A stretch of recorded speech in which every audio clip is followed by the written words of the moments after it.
लाल की जय हो। राधे रानी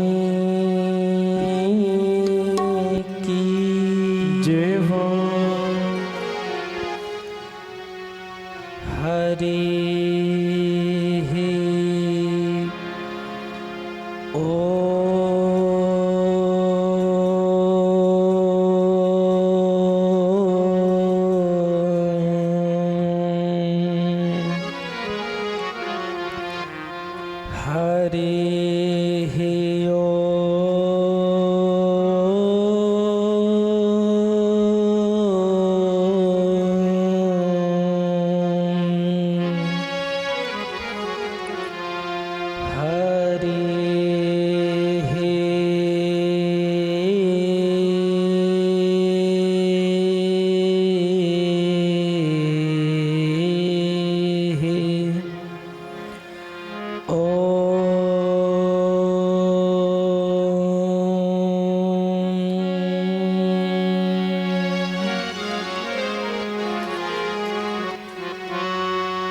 कृष्णाय वासुदेवाय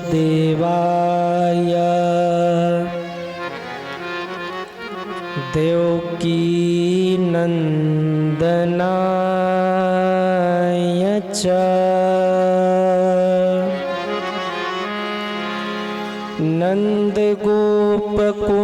नंदगोपकुमाराय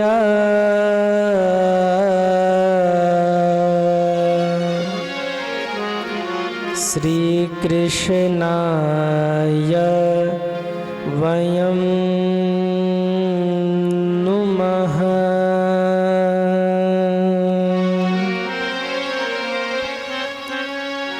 राधे मेरी स्वामिनी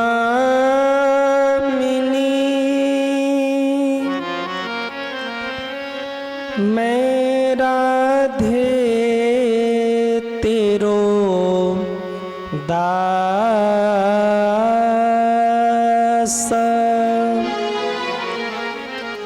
जन्म जन्म मोहि दीजियो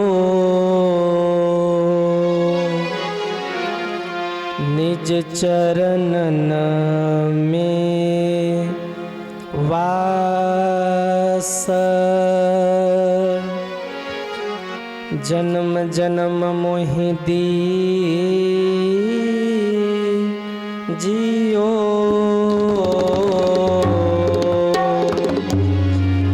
निज चरणन में वास।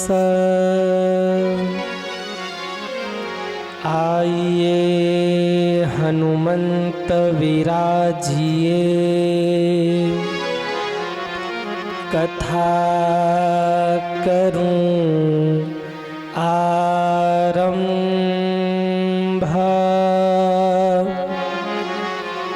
प्रेम सहित गांधी धरऊं पधारिए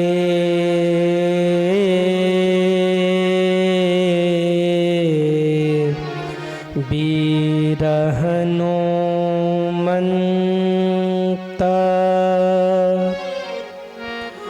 प्रेम सहित गांधी धरऊं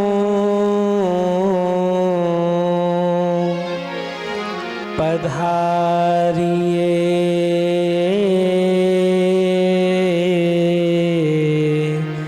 वीर हनुमंत।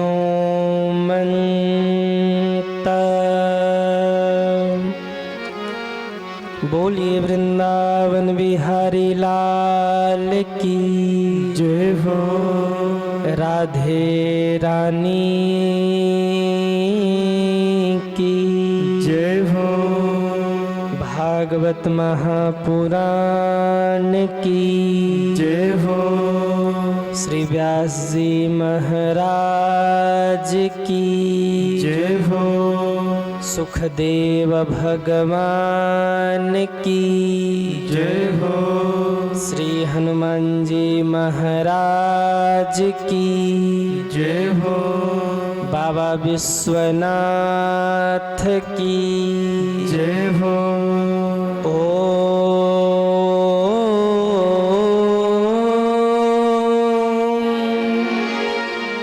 नमः पार्वती पतये हर हर महादेव।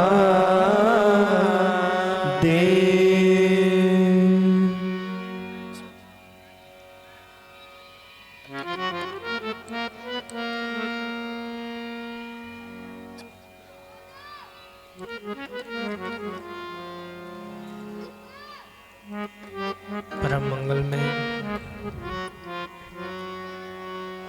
परात्पर अखिलेश्वर अकारण करुणामरुणालय भक्तवांछा कल्पतरु भगवान श्री बालकृष्ण लाल श्री राधा रानी एवं उनका ही दिव्य वांगमय स्वरूप श्रीमद् भागवत महापुराण की परम पावनी कथा को बारंबार प्रणाम वंदन करते हुए विराजमान परम अनंत संत वीर बलवंत भक्त शिरोमणि कपिराज श्री हनुमान जी महाराज के पावन चरणों में बारंबार प्रणाम वंदन करते हुए पूज्य श्री सद्गुरुदेव जी महाराज के पावन चरणों में बारंबार प्रणाम वंदन करते हुए इस मंगलमयी श्रीमद् भागवत कथा के आयोजक के रूप में श्री अशोक कुमार जी एवं आपकी धर्म पत्नी श्रीमती गीता देवी, सह यजमान शिवकांति पत्नी स्वर्गीय विनोद कुमार जी एवं पूरा यजमान परिवार, जिनके माध्यम से इतनी मंगलमयी कथा आप सभी के बीच में आयोजित हो पाई। एक बार पूरे आयोजक परिवार के लिए आप सभी लोग जोरदार तालियां बजाएं। बहुत बहुत आप सभी को साधुवाद। साथ ही में कथा प्रांगण में विराजमान भक्ति शक्ति स्वरूपा माताएं बहनें, समस्त श्रद्धालु भक्तगण, आप सभी के हृदय में विराजमान श्री सीताराम जी महाराज को सीय राम में सब जग जानी करहूं प्रणाम जोरी जुग पानी के पावन भाव से बारंबार प्रणाम वंदन करते हुए आइए हम सभी लोग इस मंगलमयी कथा में प्रवेश करें, कुछ कहें सुने गाएं। आज कथा का विश्राम दिवस है, तो हमारे साथ आज विश्राम की पावन बेला में सभी भाव से तालियां बजाते हुए 2 बार भगवत नाम कीर्तन गाइए। श्री कृष्ण गोविंद हरे मुरारी, हे नाथ नारायण वासुदेवाय।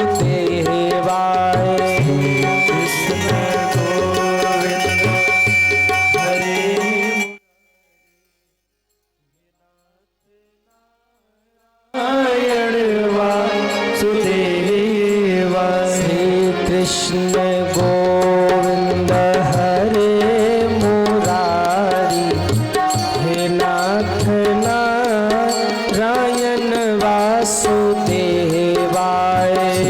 कृष्ण गोविंद हरे मुरारी, हे नाथ नारायण वासुदेवाय। नाथ नारायण वासुदेवाय, हे नाथ नारायण वासुदेवाय। हे नाथ नारायण वासुदेवाय। हे नाथ नारायण वासुदेवाय। हे नाथ नारायण वासुदेवाय। हे नाथ नारायण वासुदेवाय। श्री कृष्ण गोविंद हरे मुरारी, श्री राधे नाथ नारायण वासुदेवाय। कृष्ण गोविंद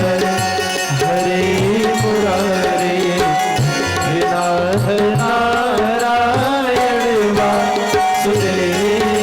सभी तालियां बजाते हुए हरि बोल राधे।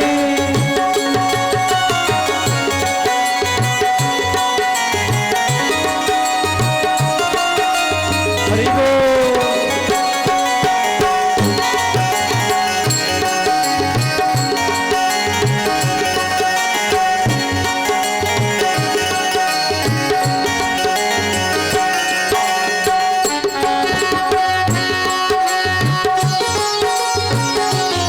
राधे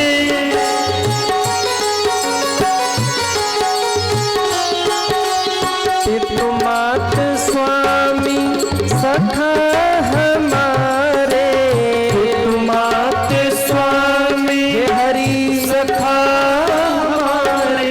पितुमात स्वामी सखा हमारे, पितुमात स्वामी सखा हमारे। हे नाथ नारायण वासुदेवाय। हे नाथ नारायण वासुदेवा।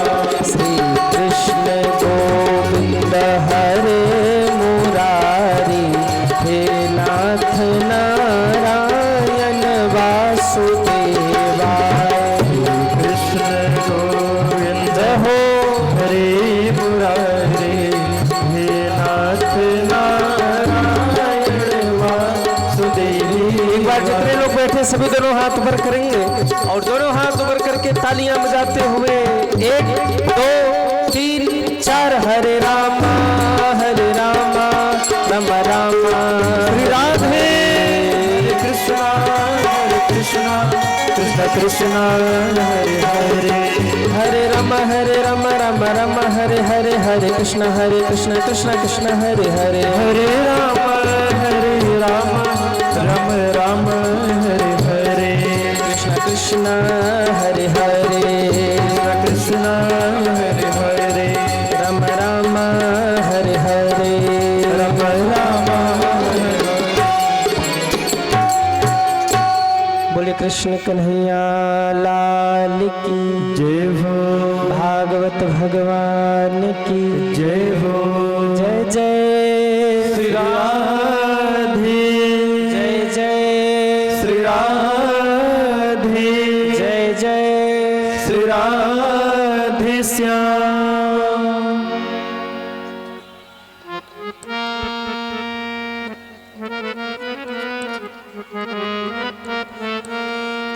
आइए इस परम मंगलमयी परम पावनी श्रीमद् भागवत महापुराण के आज हम सभी लोग सप्तम दिवस की पावन बेला में प्रवेश करें और इस कथा को कह करके सुन करके अपने जीवन को धन्य धन्य करें। मैं कथा प्रारंभ करूं उससे पूर्व मैं निवेदन करूं, कल की कथा कहां पर विश्राम हुई थी? जय हो। आज सब तैयार बैठे हैं क्या? महाराज पूछेंगे तुरंत बताना है। एक बार अपने लिए ताली बजा लीजिए आप लोग। जय हो। आज लगन बहुत तेज है कि नहीं? हम खुद ही फंस गए थे। हाँ भैया आप ही चला रहे थे गाड़ी? नहीं, कहाँ गए भैया? अच्छा, हम लोग 15 मिनट तक फंसे रहे, लेकिन हमने तो सोचा था कि भाई आज यजमान परिवार ही सुनेगा, क्योंकि कई शादियां अगल बगल हो रही हैं। लेकिन लगन में आप लोगों के लगन की परीक्षा हो रही है कि ठाकुर जी से कितनी लगन है आप लोगों की। जो लगन के बाद भी आए एक बार उनके लिए ताली बजा दीजिए। अभी और लोग भी आ रहे हैं। तो आप लोग सच्चे भगत हैं। सच्चे भगत की पहचानी क्या है?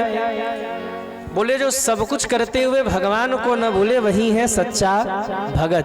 जैसे रुक्मिणी जी हैं। रुक्मिणी जी कहती हे प्रभु हमने आपको देखा नहीं है, हम आपको जानती नहीं है, लेकिन श्रुत्वा गुणान भुवन सुंदर शृण्वन्ताम ते निर्विश्वकर्ण विवरे हर तुंगतापम। हे प्रभु मैंने आपको देखा नहीं है, मैं आपको जानती नहीं हूँ, लेकिन आपकी कथा को सुनते सुनते मैंने आपको अपना पति मान लिया है, मैंने आपका वर्ण किया है, अब आप मेरा हरण कर लीजिए। जब रुक्मिणी माँ ने पत्र लिखकर भगवान के चरणों में भेजा तो भगवान ने उस भाव को स्वीकार किया और रुक्मिणी माँ का भगवान ने हरण किया है। मंगलमय ढंग से ठाकुर जी का विवाह रुक्मिणी जी के साथ संपन्न हुआ। प्रथम पुत्र हुए जिनका नाम रखा प्रद्युम्न। बोलिए प्रद्युम्न जी महाराज की जय हो। एक असुर हुआ संबरासुर। उसने नारद जी से प्रश्न किया कि बाबा बताइए मेरी मृत्यु किसके हाथों लिखी है। नारद जी ने बताया कि कृष्ण के जो प्रथम पुत्र है प्रद्युम्न जी, तुम्हारी मृत्यु उनके हाथों लिखी है, जो कि अवतार ले चुके हैं। इसने माया का प्रयोग करके प्रद्युम्न जी महाराज का हरण करवा लिया है और ले जा करके समुद्र में फेंकवा दिया। इसको लगा प्रद्युम्न जी मर जाएंगे, मेरा काल ही मर जाएगा, तो मुझे कौन मारेगा। मछली एक थी, बहुत विशाल मछली, वो मुख ऊपर करके जल पी रही थी। प्रद्युम्न जी महाराज ऊपर से गिरे हैं, मछली के मुख में होते हुए उसके पेट में चले गए। कहते हैं ना, जाको राखे साइया मार सके ना कोई। जिसकी रक्षा भगवान कर रहे हो उसको कौन मार सकता है। मछली को एक मछुआरे ने पकड़ा। मछुआरे ने देखा कि मछली बड़ी प्यारी है, अगर इसे राजा संबरासुर को भेंट करूंगा तो ढेर सारा उपहार मिलेगा। उसने वो मछली ले जाकर संबरासुर को ही भेंट कर दिया। जब उस मछली को काटा गया तो उस मछली के पेट से प्रद्युम्न जी महाराज का प्रागट्य हो गया। बोलिए प्रद्युम्न जी महाराज की जय हो। मृत्यु से बचना चाहता था संबरासुर, मृत्यु तो घर में ही आ गई।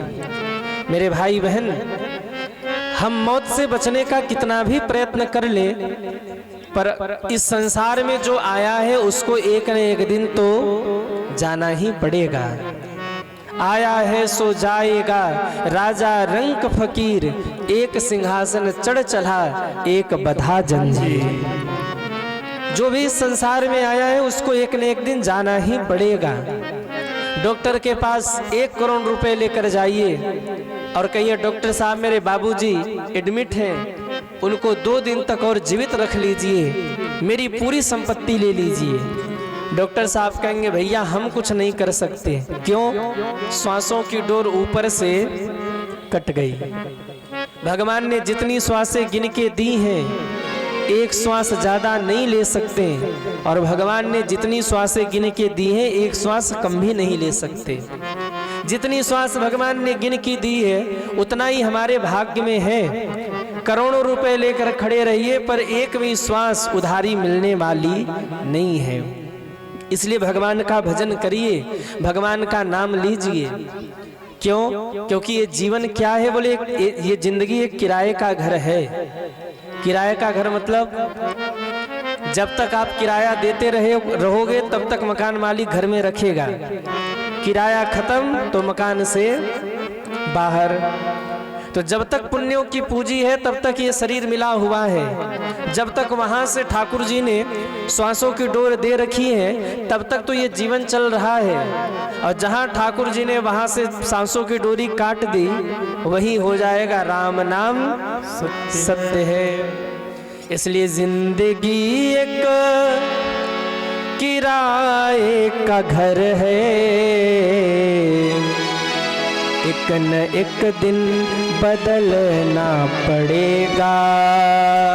जिंदगी एक किराए का घर है, एक न एक दिन बदलना पड़ेगा।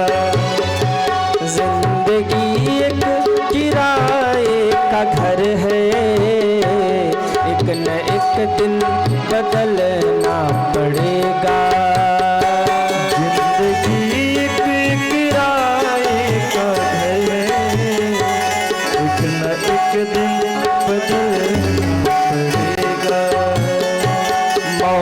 जब तुझको आवाज देगी, मौत जब तुझको आवाज देगी, बाहर निकलना पड़ेगा, घर से बाहर निकलना पड़ेगा। जिंदगी एक किराए का घर है, एक न एक दिन निकलना पड़ेगा। जरा उठाइए दोनों हाथों को, हरि बोल श्री राधे।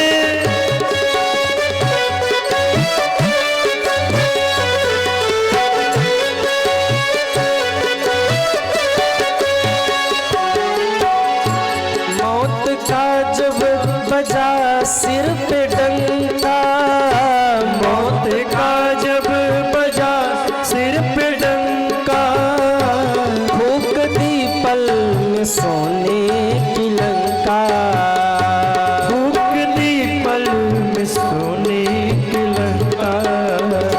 कर गई मौत हाँ, कर गई मौत रावण का बंका, ऐसे तुमको जलना पड़ेगा, ऐसे तुमको भी जलना पड़ेगा। जिंदगी एक किराए का घर है, एक न एक दिन बदलना पड़ेगा। जय हो।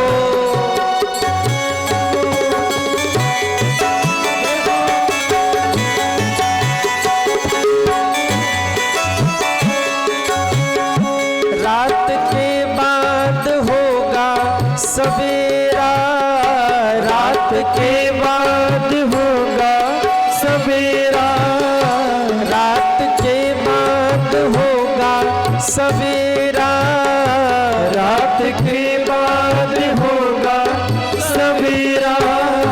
देखना हो अगर दिन सुनहरा, देखना हो अगर दिन सुनहरा, पाम फूलों पे पाम फूलों पे रखने से पहले तुमको कांटों पे चलना पड़ेगा, तुमको कांटों पे चलना पड़ेगा। जिंदगी एक किराए का घर है, एक न एक दिन निकलना पड़ेगा, एक न एक दिन निकलना पड़ेगा, एक न एक दिन निकलना पड़ेगा। अरे मौत जब तुझको आवाज देगी, घर से बाहर निकलना पड़ेगा। कथा सुनो टाइम नहीं है, सत्संग करो टाइम नहीं है, गंगा नहाए आओ टाइम नहीं है, काशी चले आओ विश्वनाथ जी का दर्शन कर लो टाइम नहीं है, कथा हो रही है कथा सुन लो टाइम नहीं है। जिस दिन मृत्यु आएगी उस दिन कहेंगे क्या कि टाइम नहीं है? कहिए, जिस दिन मृत्यु आएगी उस दिन कहेंगे टाइम नहीं है, बाद में आना।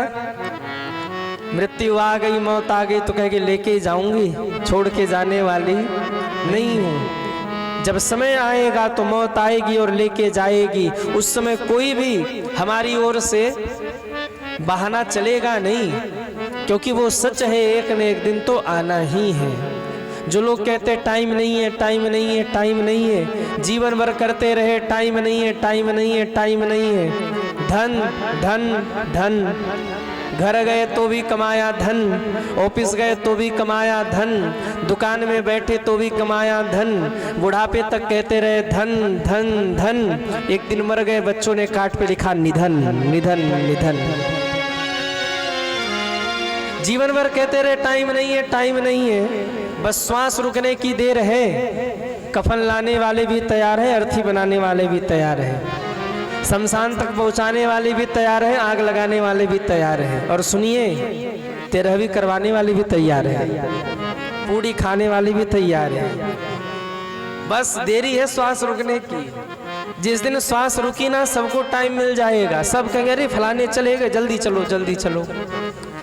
इसलिए भैया जीवन तो चल ही रहा है, भगवान का भजन कर लीजिए, भगवान का नाम ले लीजिए, क्योंकि वही जो भजन करेंगे, वही जो नाम लेंगे, वही साथ जाएगा, बाकी दुनिया तो यहीं रह जाएगी।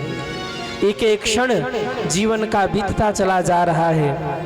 आज का दिन जो आपके जीवन से बीत गया, क्या ये दिन आपके जीवन में कल लौट के आएगा?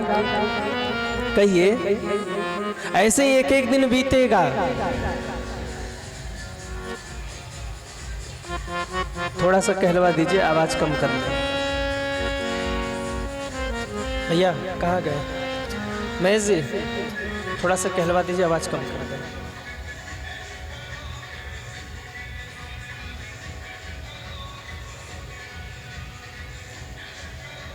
वो भी एक दुनिया है साहब, उसका भी आनंद है उन लोगों को। भैया निवेदन पूर्वक कहिएगा, बस थोड़ा सा कम कर ले। बोले वृंदावन बिहारी लाल की जय हो।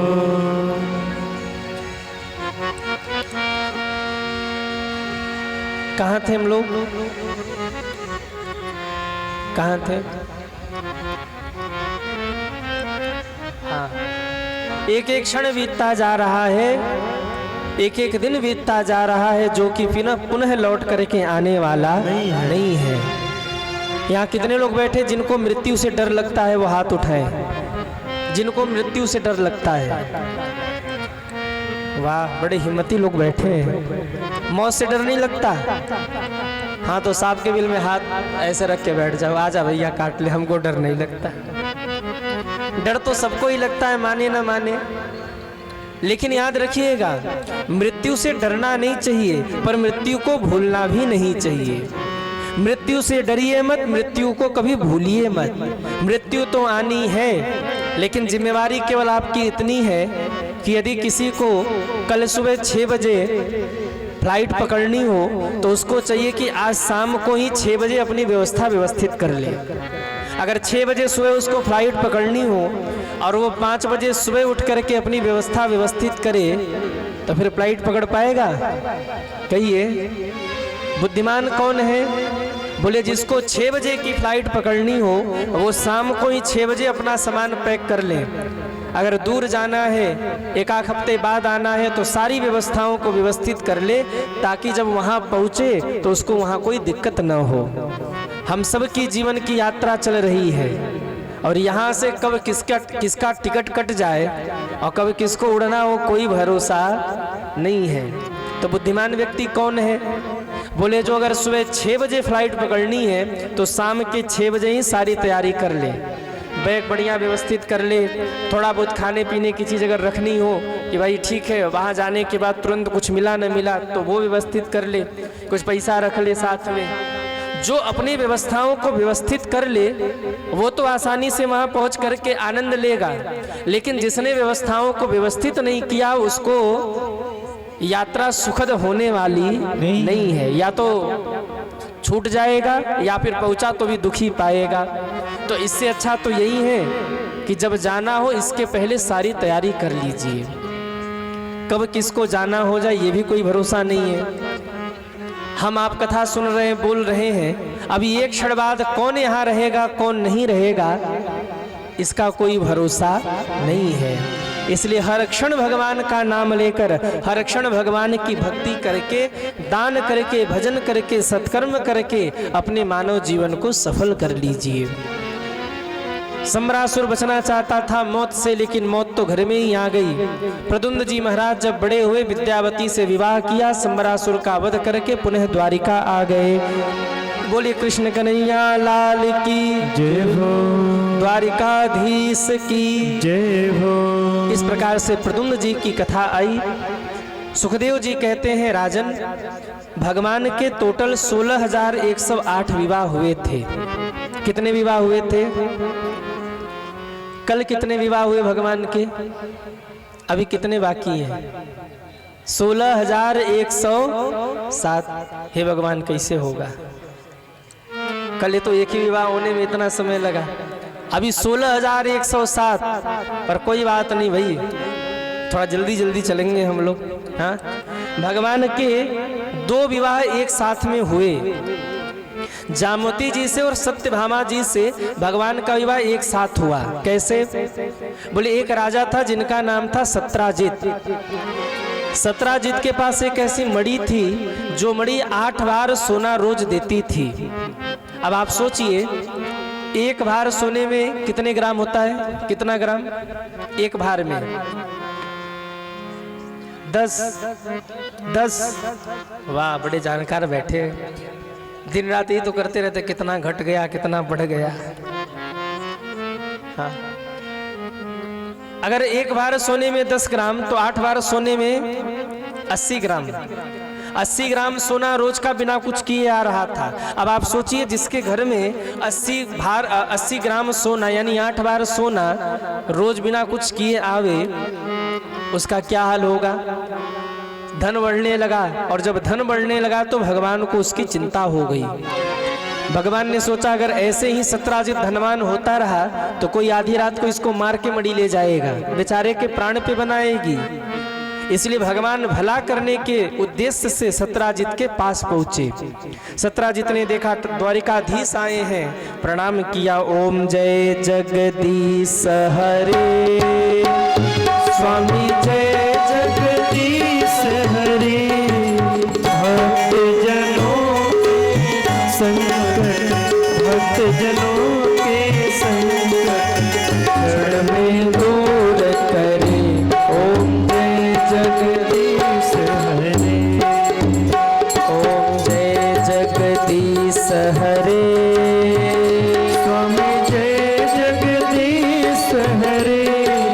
भक्त जनों के संकट, दास जनों के संकट क्षण में दूर करे। ओम जय जगदीश हरे, ओम जय जगदीश हरे। सत्राजित ने प्रणाम किया, कहा महाराज अहो भाग्य हमारे जो आप हमारे घर पधारे, कहिए क्या सेवा करूं? अगर आप कहिए तो हंसते हंसते सिर काट के आपके चरणों में चढ़ा दूं। भगवान ने कहा भैया हम तुम्हारे प्राण लेने नहीं आए, हम तुम्हारे प्राण बचाने आए हैं। कैसे? बोले वो जो मणि रखी है ना, वो मणि हमें दे दो। अब लोभी व्यक्ति से धन मांग लिया मतलब उसके प्राण मांग लिए। थोड़ा ध्यान से आप लोग कथा सुनिए या उथल पुथल न करिए। देखो इनकी अलग दुनिया है। रोको भाई इनको।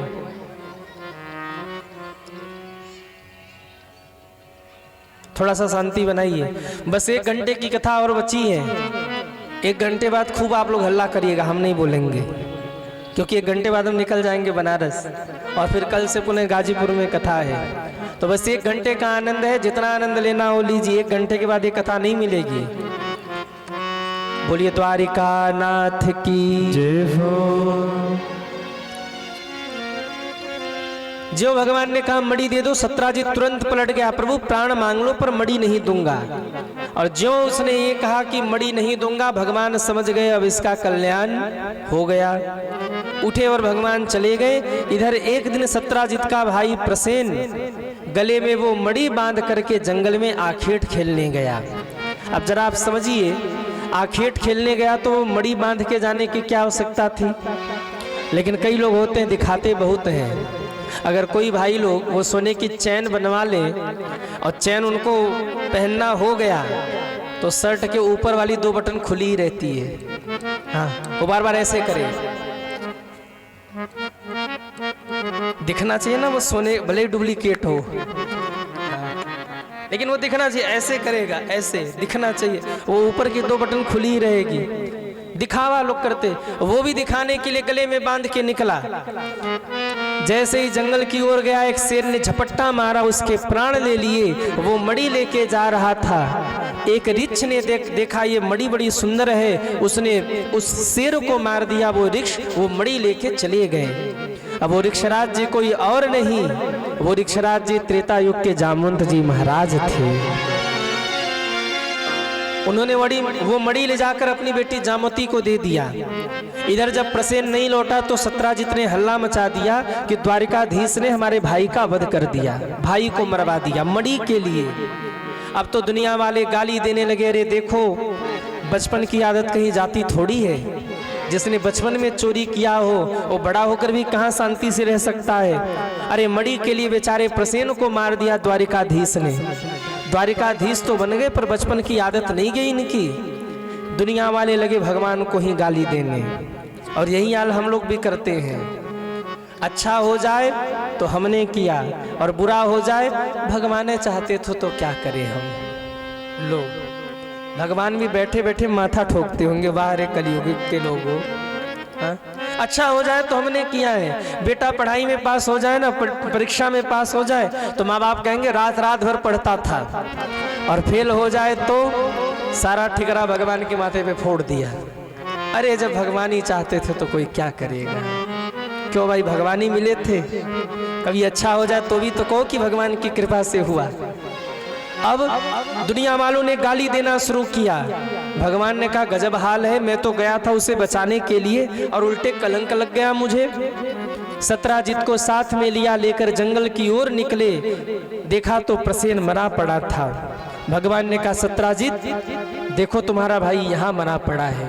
शेर के पंजों का निशान है, मतलब शेर ने मारा है, आगे चलिए। शेर के पंजों का निशान पकड़ के आगे पहुंचे तो देखा शेर भी मरा पड़ा था।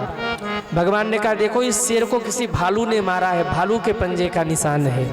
वहां से आगे बढ़े तो वो भालू के पंजों का निशान एक गुफा में जाता था। भगवान ने कहा भाई साहब चले। सत्राजित ने कहा सरकार रहने दो, हम नहीं जाएंगे। क्यों? मणि के चक्कर में मेरा भाई तो मारा गया, हम भी मारे जाए तो आप जाइए, हम नहीं जाएंगे। भगवान ने कहा मेरे ऊपर कलंक लगा है, आप नहीं भी जाओगे तो मैं जाऊंगा मणि लेने के लिए, आप जाइए। भगवान ने गुफा में प्रवेश किया, देखा तो एक सुंदर सी कन्या उस मणि को लेकर खेल रही थी। भगवान ने वो मणि छीनना चाहा, वो कन्या चिल्लाने लगी। इतने में जामवंत जी आ गए, दहाड़ते हुए कहा रे दुष्ट तू कौन है, क्यों मेरी बेटी से मणि छीन रहा है? अगर तुझे मणि ही चाहिए तो तुम मुझसे युद्ध कर, मुझे पराजित करो रे, मणि लेके तू जा। भगवान ने कहा वाह आज बेटा ही बाप को ललकार रहा है। जामवंत जी हमें ही नहीं पहचान पा रहे, कोई बात नहीं। जब जामवंत जी ललकार रहे तो दो दो हाथ हम भी कर लेते हैं। भगवान ने भी चुनौती स्वीकार कर ली, भिड़ गए दोनों आपस में। अब कहीं भी कोई घटना घटे, किसी को पता चले न चले, पत्रकारों को पता चल जाता है। देवताओं के पत्रकार कौन है? कौन है? नारद जी आ गए। नारायण नारायण। और जैसे ही नारद जी आए सो ही हल्ला मचाए, रे देखो देखो भक्त और असुर और दैत्यों की लड़ाई तो खूब देखी होगी, भगवान की, राम की और रावण की लड़ाई तो खूब देखी होगी, कंस और कृष्ण की लड़ाई तो खूब देखी होगी। देखो देखो पहली बार भक्त और भगवान लड़ रहे हैं। अरे देवताओं जरा इस दृश्य का दर्शन तो करो। लड़ रहे आज भगत भगवान, लड़ रहे आज भगत भगवान, लड़ रहे आज भगत भगवान, लड़ रहे आज भगत भगवान।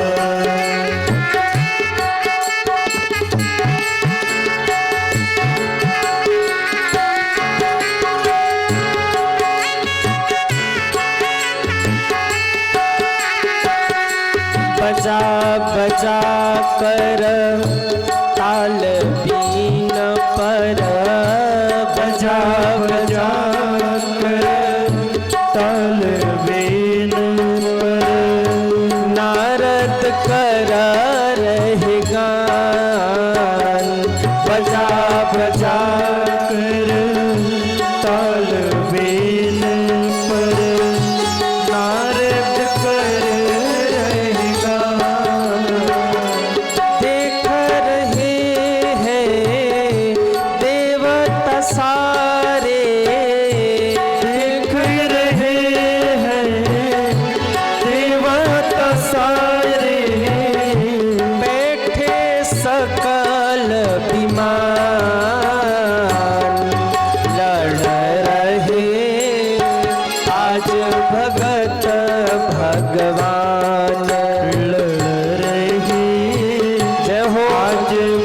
भगत भगवान। भयानक युद्ध चल रहा है।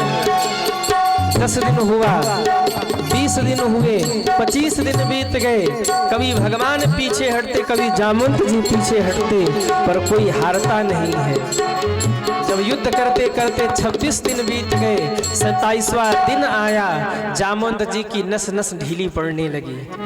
और जब भगवान ने देखा कि अब जामवंत जी ढीले पड़ रहे हैं, तो 27वें दिन भगवान ने मुक्का ताना और मुक्का बांध के जामवंत जी की छाती पर एक मुक्का मारा। जो मुक्का लगा है, जामवंत जी धड़ाम से धरती पर गिरे। दिन 27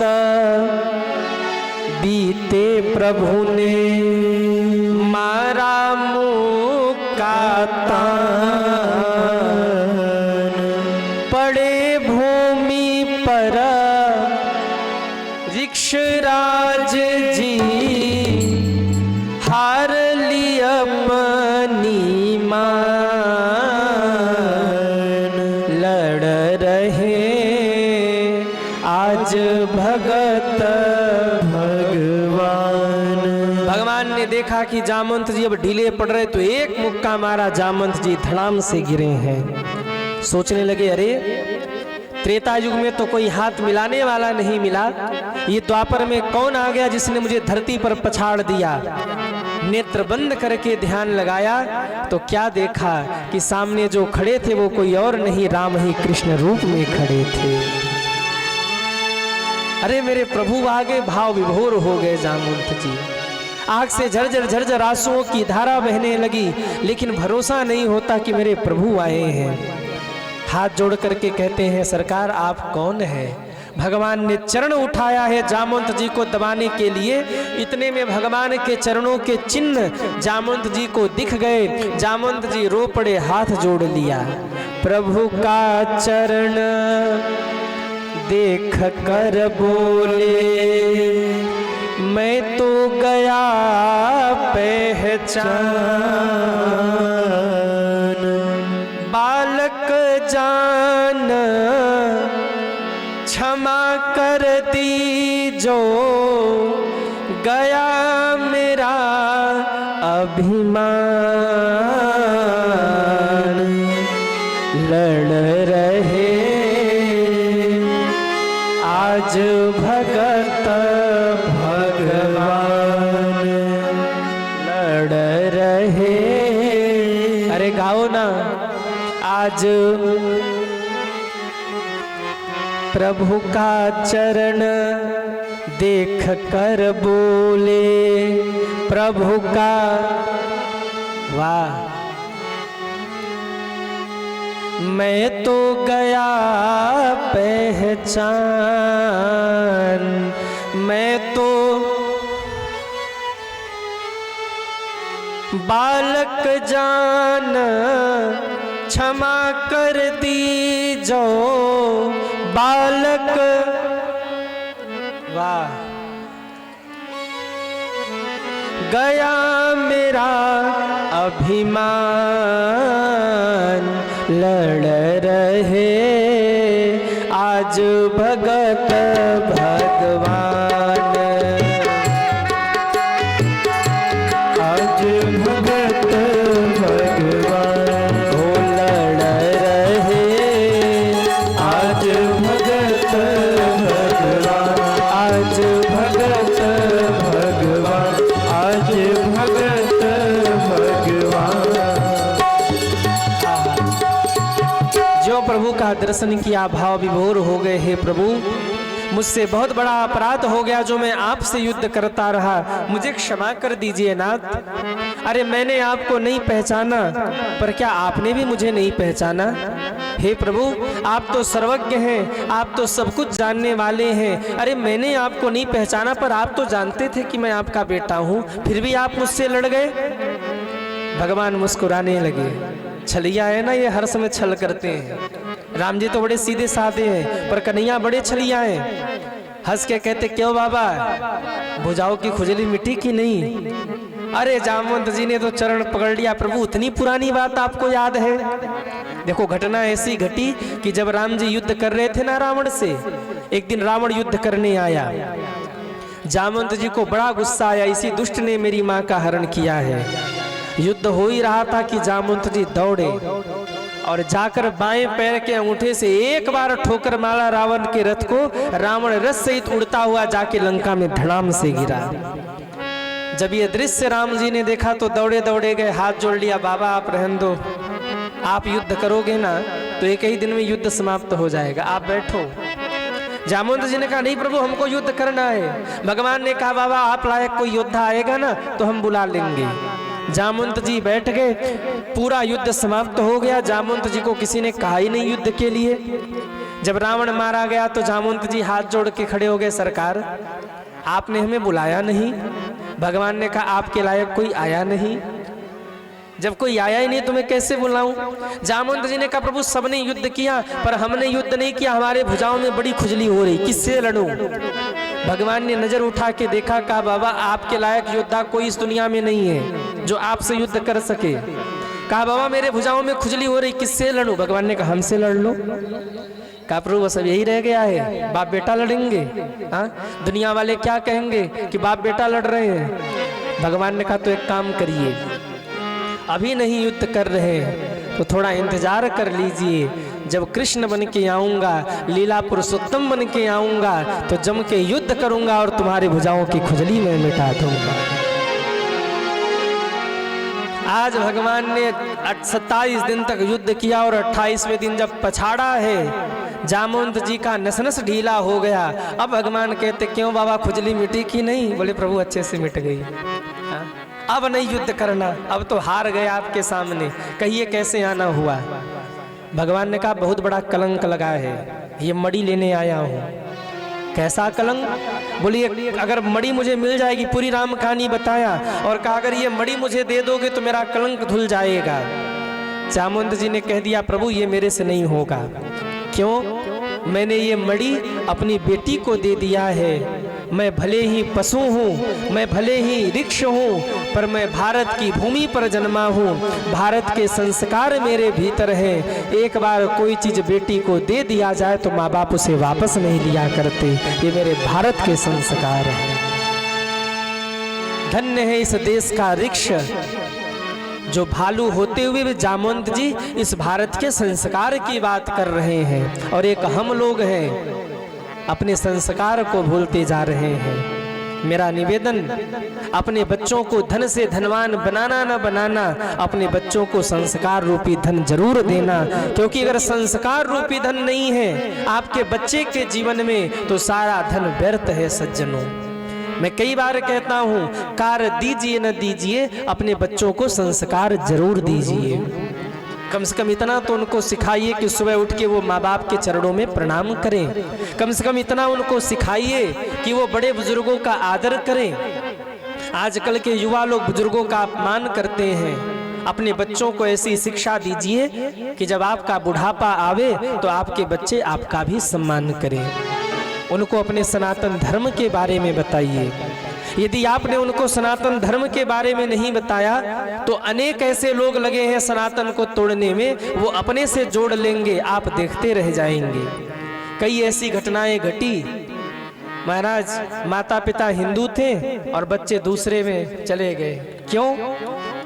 बड़े स्कूल में भेज दिया, हॉस्टल में बच्चे रहने लगे, अब वहां उनको घुमा दिया गया, उनका धर्म परिवर्तन करा दिया गया। मैं निवेदन करूं अपने बच्चों को शिक्षा दीजिए, लेकिन शिक्षा के साथ साथ अपने बच्चों को संस्कार दीजिए।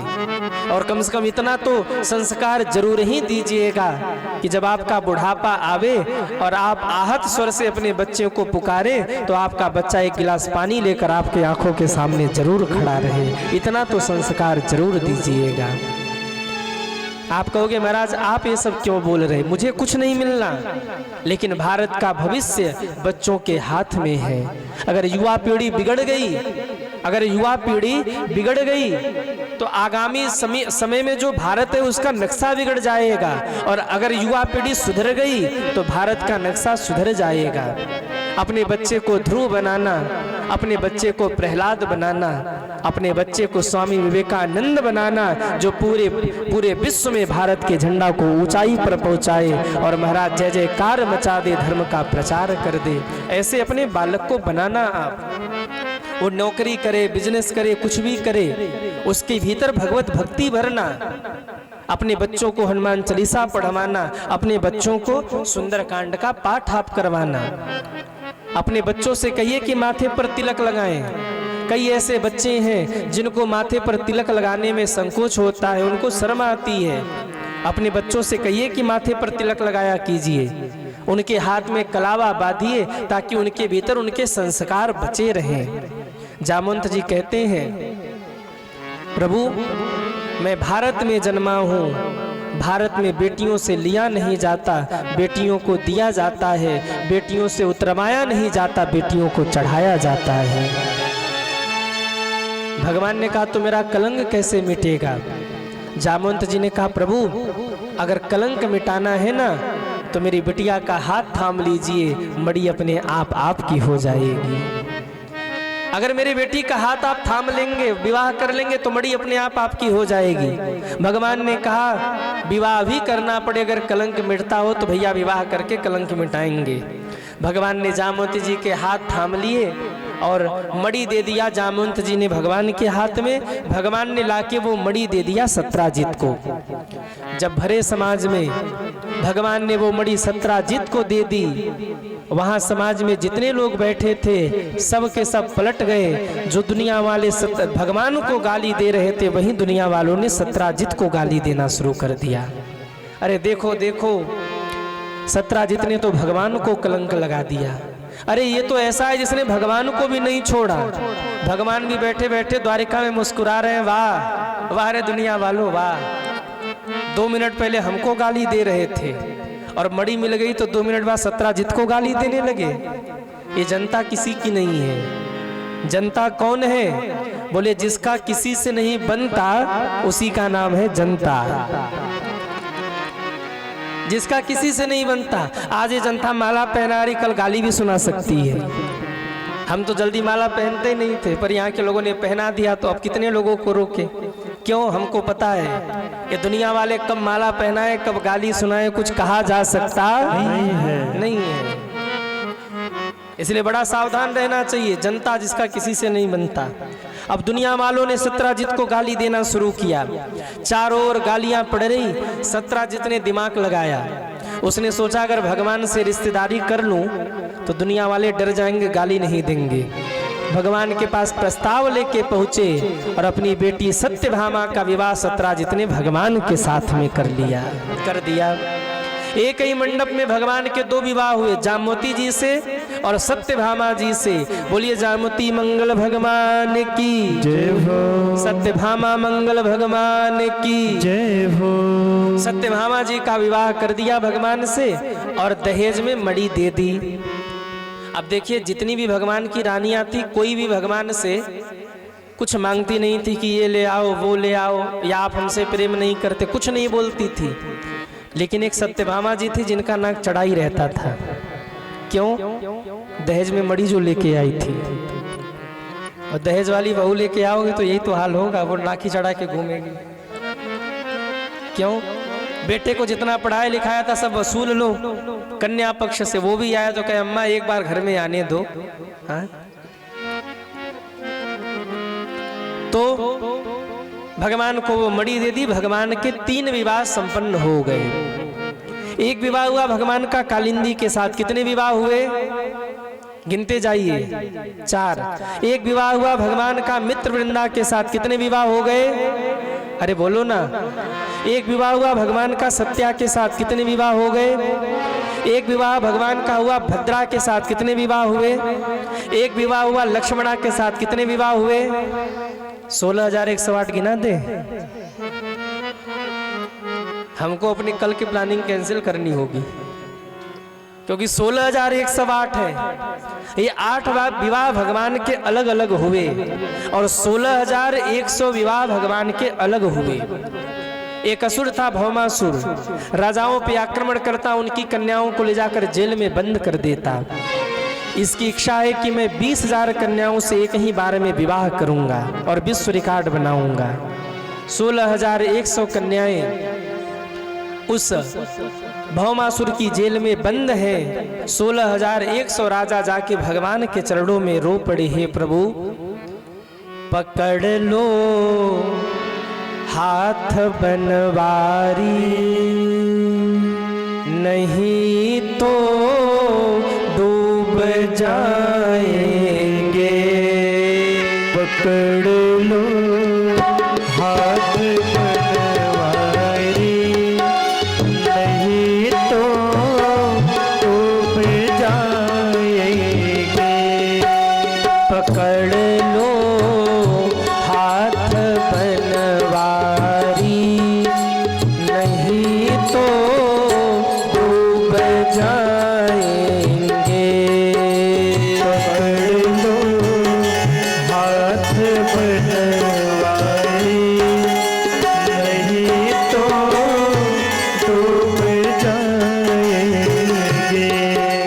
हमारा कुछ न बिगड़ेगा, हमारा कुछ न बिगड़ेगा, तुम्हारी लाज जाएगी। हमारा कुछ न बिगड़ेगा, तुम्हारी लाज जय हो श्री राधे।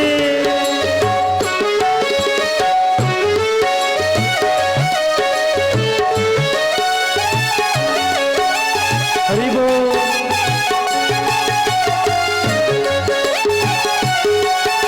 जरा उठाइए दोनों हाथों को और तालियां बजाते हुए राधे।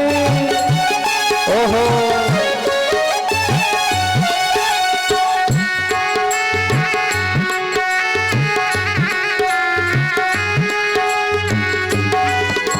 हरि बोल।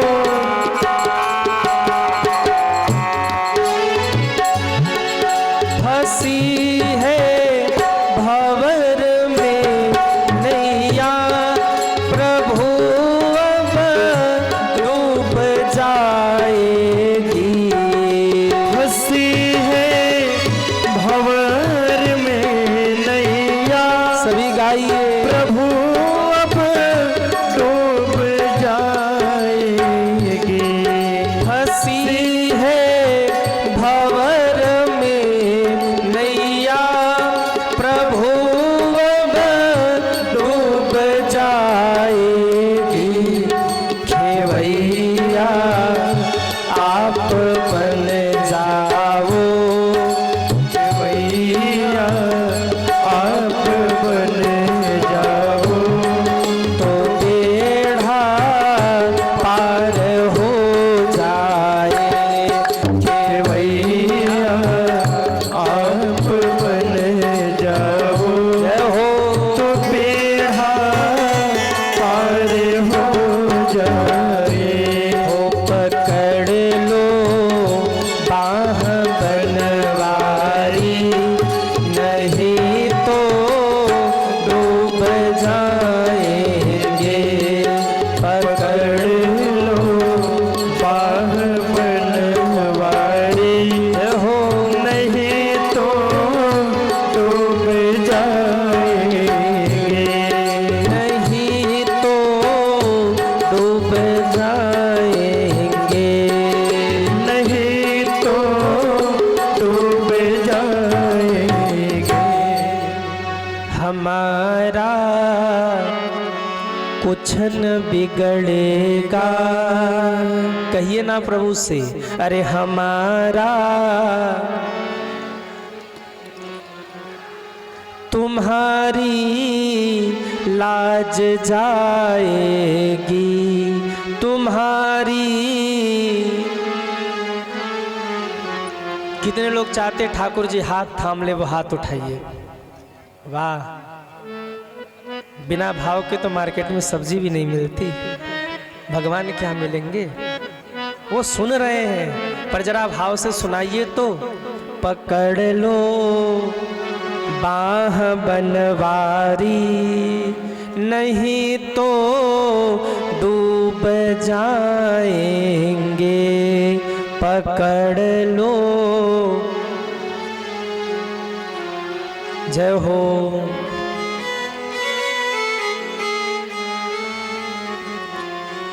हमारा कुछ न बिगड़ेगा, हमारा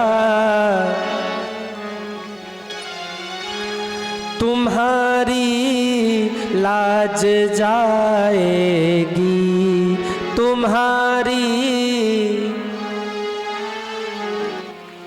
सुखी रहना चाहते हैं? अरे हाँ या ना? कितने लोग सुखी रहना चाहते हैं? वाह, आदमी कितना मतलबी है। हाँ? सुखी रहे तो हम रहे और दुखी रहे तो पड़ोसी रहे। अगर सुखी रहना है तो ध्यान दीजिएगा, सेठ मत बनिए, मुनीम बन जाइए। सेठ और मुनीम में एक अंतर है। सेठ को चिंता होती कि फायदा हो गया, नुकसान हो गया, पर मुनीम को कोई चिंता नहीं होती।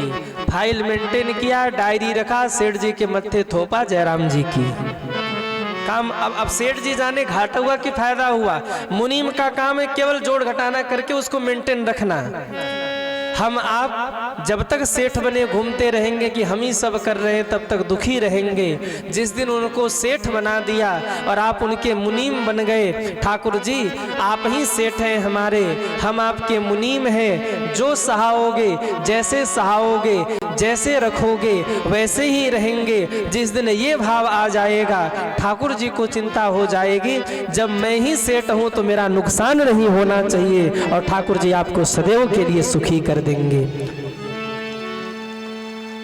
इतनी प्यारी बात पर इतनी धीरे ताली शोभा नहीं दे रही है। ठाकुर जी को सौंप दीजिए, हे प्रभु आप ही हमारे सेठ हैं सरकार, हम तो आपके मुनीम हैं। घाटा हो तो भी राम राम आप जानो, फायदा हो तो भी आप जानो। एक मेरे शिष्य हैं, पूछता हूँ क्या हाल है, तो कहते राम जी का बहुत फायदा है।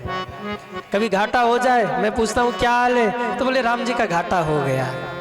हमने पूछा ऐसा क्यों? बोले गुरुजी आप ही तो कहते हो कि मुनीम बन जाओ, तो उनको सेठ बना दो, हमने बना दिया सेठ, और सदैव प्रसन्न रहते, आनंद में रहते हैं। ये भागवत आप सुन रहे हैं, इसको यूं ही मत छोड़ के जाना।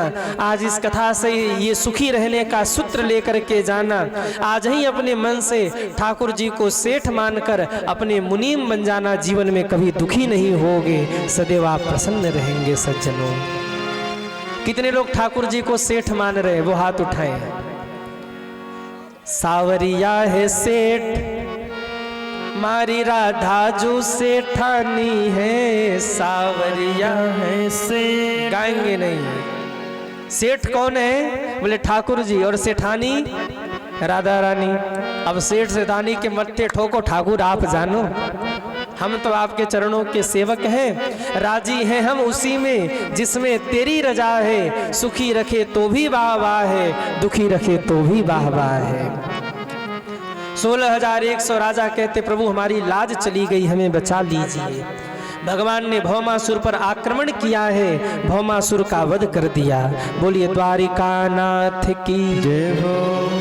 16,100 कन्याओं को जेल से मुक्त किया और कहा जाइए अपने अपने घर चले जाइए। वो कन्याएं रो पड़ी, ठाकुर जी यदि कोई घर वाले होते तो लेने नहीं आते। कोई लेने नहीं आया, इसका मतलब हमारे घर के लोगों ने हमारा त्याग कर दिया है। अब तो या तो आप हमें स्वीकार करिए या तो हम आत्महत्या कर लेंगे। भगवान कांप गए। 16,100 कन्याएं जहां जाकर आत्महत्या करेंगी, धरती फट जाएगी, धरती रसातल को चली जाएगी, महा अनर्थ हो जाएगा। एक दिव्य मंडप का निर्माण भगवान ने कराया और उसी दिव्य मंडप में 16,100 कन्याओं से भगवान ने विवाह कर लिया है। बोलिए द्वारिकाधीश की जय हो। अब भगवान की कितनी रानियां हो गई? वाह, बड़े जानकार हैं आप लोग। गणित पढ़ रखा है क्या? हाँ, दिन रात ये तो करते रहते हैं, इतना दिया इतना लिया, फलाने को इतना दिया उनसे इतना लिया। हाँ। भैया हमने गणित नहीं पढ़ा। हाँ, आप लोगों ने पढ़ा है कि नहीं गणित? अरे हाँ या ना? हमने नहीं पढ़ा। हिंदी पढ़ा, संस्कृत पढ़ा, पर गणित नहीं पढ़ा। क्यों? हमको भगवान की सेवा करनी है और भगवान के चरणों में गुड़ा गणित नहीं चलता, इसलिए हमने गणित पढ़ा ही नहीं। 16,108 रानियां हो गई। अब आप सोचिए भगवान का क्या हाल हुआ होगा। एक विवाह करते दुनिया वाले जिंदगी भर चक्कर काटते रहते, बेटे की फीस नहीं जमा हुई, बिटिया की शादी नहीं हुई, दुकान तैयार नहीं हुआ, मकान तैयार नहीं हुआ। हाँ, आज ये समस्या, कल वो समस्या, जिंदगी भर परेशान रहते हैं, शांति से बैठने का फुर्सत नहीं। अब आप सोचिए 16,108 रानियां जिनकी हों, वो भगवान कभी शांति से बैठे होंगे? कभी वो रानी नाराज होगी हमसे बात नहीं करते, कभी वो रानी नाराज होगी हमारे बच्चों से प्रेम नहीं करते, कभी वो रानी नाराज होगी हमसे हालचाल नहीं करते। हाँ, रोज झगड़ा मच रहा होगा। और इतना ही नहीं, 16,108 तो केवल रानियां थी। प्रत्येक रानी को 10-10 बेटे और 10-10 बेटियां और 1-1 बेटे हो गए। अब आप सोचिए भगवान का परिवार कितना लंबा हो गया। घर जाके गुड़ा भाग कर लेना, फिर भी भगवान के घर में कभी झगड़ा नहीं है, प्रेम है, सब आनंद से रहते हैं। एक दिन नारद जी भगवान का मजाक बनाने आए। नारद जी को लगा खूब कलह मच रहा होगा और जाके ऐसा झगड़ा लगाएंगे कि तीनों लोकों में हाहाकार मचेगा और अपने ताली बजा के कहेंगे नारायण नारायण भगवान के घर में झगड़ा, नारायण नारायण भगवान के घर में। ये पत्रकार लोग कहीं जाते हैं तो मेन टाइटल मन में सोच के जाते हैं कि मेन टाइटल क्या देना है। नारद जी ने यही सोचा, यही कहेंगे जब भगवान के घर में झगड़ा होगा तो मेन खबर यही छापेंगे, देखो देखो नारायण नारायण भगवान के घर में आ गए नारद जी। 16,108 महलों में गए। 16,108 महलों में ठाकुर जी का दर्शन हो गया। प्रत्येक रानी प्रसन्न थी। हर बच्चों को लगता था कि भगवान सबसे अधिक हमसे ही प्रेम करते हैं। नारद जी मुंह छुपा के भागे। इतने में भगवान सामने से आ गए, हाथ पकड़ लिया। ओ बाबा कहाँ भाग रहे? कहा ठाकुर जी कल मिलते हैं। क्यों आज मुंह दिखाने लायक नहीं बचे? अरे हुआ क्या? बोले आया था आपका मजाक बनाने, पर आपने तो मेरा ही मजाक बना दिया। मुझे तो लगा था आपके घर में झगड़ा हो रहा होगा, पर यहाँ तो बड़ा प्रेम है। ये प्रभु आपकी लीला आप ही जानो, ईश्वर तेरे दरबार की महिमा अपार है, बंदा न सके जान कोई तेरा क्या विचार है। यहाँ तो घर में 8-10 सदस्य हों फिर भी कलह हो जाता है, और वहाँ 16,108 रानियां और प्रत्येक रानी को 11-11 बालक गोपाल, और इतना लंबा परिवार फिर भी कभी झगड़ा नहीं। भगवान मंगलमय ढंग से रानियों से हास परिहास करते हैं। भगवान के पुत्र हुए अनिरुद्ध, इनका विवाह बाड़ासुर की पुत्री उषा के साथ हुआ। रुक्मी के वध की कथा है, राजा पुंडरीक के वध की कथा है, काशीपुर दहन की कथा है, द्विविध नाम के बंदर के वध की कथा है। और जब भगवान ने देखा कि पांडवों पर अत्याचार हो रहा तो भगवान गुजरात से दिल्ली चले गए, मतलब द्वालिका से अब हस्तिनापुर चले गए। वहां जाकर भगवान ने बहुत मनाया, लेकिन कौरव माने नहीं। महाभारत के युद्ध की रचना करा के, कौरवों का अंत करा के, पांडवों को राजा बनाकर भगवान पुनः द्वारिका आ गए। बोलिए द्वारिका नाथ की जय हो। अब राजा परीक्षित प्रश्न कर रहे, गुरुदेव बड़ी प्यारी कथा आपने सुनाई, बड़ा आनंद आया। अब कोई ऐसी कथा सुनाइए जिसको सुन के हृदय प्रेम से भर जाए। कोई ऐसी कथा सुनाइए जिसे सुनकर हृदय आनंदित हो उठे। सुखदेव जी कहते हैं, राजन अब मैं आपको सुदामा जी की कथा सुनाता हूँ। ये सुदामा जी कौन थे? सुखदेव जी कहते हैं, कृष्णस्यासीत सखा कश्चिद ब्राह्मणो ब्रह्मवित्तमः विरक्त इंद्रियार्थेषु प्रशांतात्मा जितेंद्रियः। भगवान के बचपन के मित्र थे, नाम था सुदामा। पहले मित्र होते थे, आजकल फ्रेंड होते हैं। मित्र और फ्रेंड में क्या अंतर है? मित्र वो है जो सुख में भी साथ दे, दुख में भी साथ दे, और फ्रेंड कौन है? बोले जो फ्रॉड करे वही फ्रेंड है। आजकल मित्र नहीं होते, आजकल फ्रेंड होते हैं। हाँ, जब तक जेब में पैसा है तब तक हमारा मित्र है, और जेब खाली तो दोस्ती खत्म। भैया बड़े जानकार हैं आप, मानना पड़ेगा। कथा ही रोक देंगे 2-4 घंटे बैठेंगे तो। जय हो। हाँ तो आनंद आ रहा, थोड़ा शांति रखिए, नहीं तो हम डिस्टर्ब हो जाएंगे।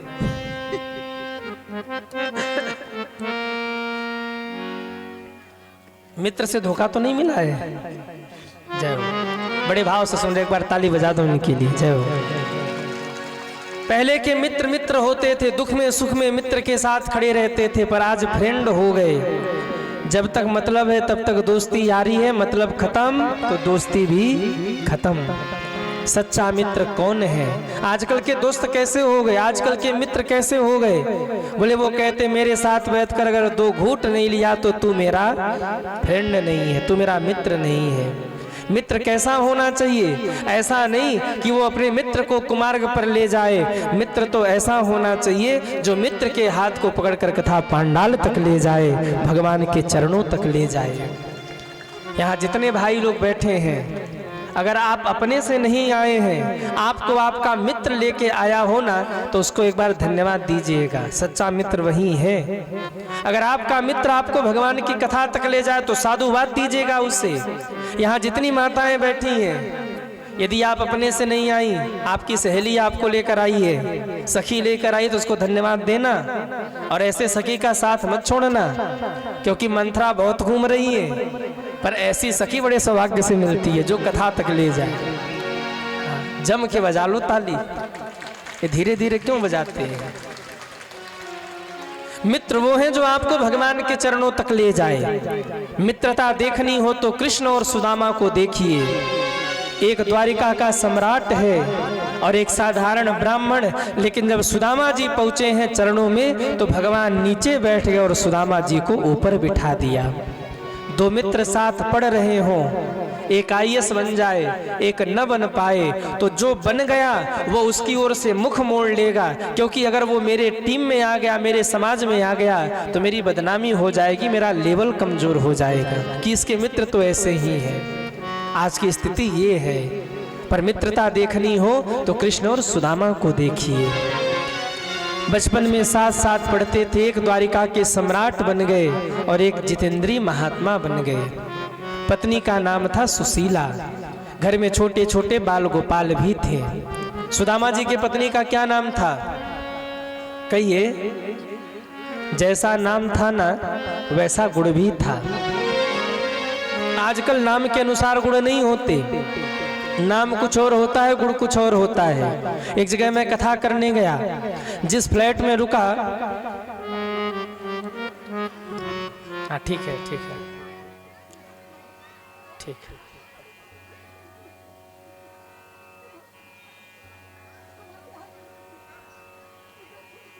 क्या हो गया भैया?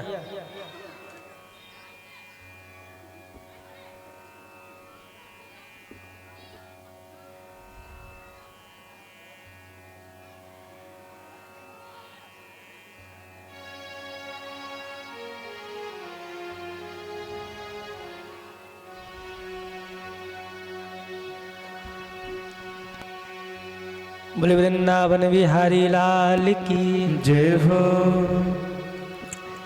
ये जीवन की यात्रा है, कब कौन जाएगा कब कौन रहेगा ये कहा जा सकता नहीं है। आप लोग ध्यान से कथा का श्रवण करिए।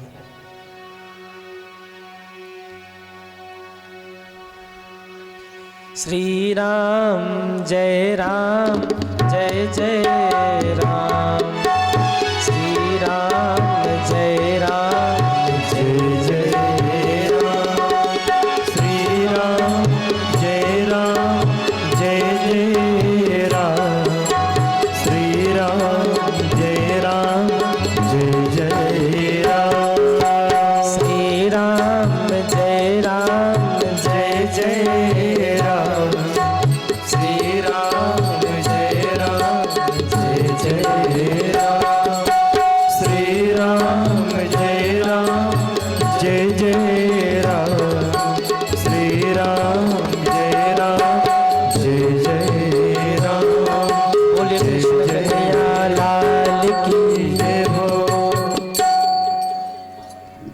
कहाँ थे हम लोग? कहाँ थे? कृष्णस्यासीत सखा कश्चिद ब्राह्मणो ब्रह्मवित्तमः विरक्त इंद्रियार्थेषु प्रशांतात्मा जितेंद्रिय।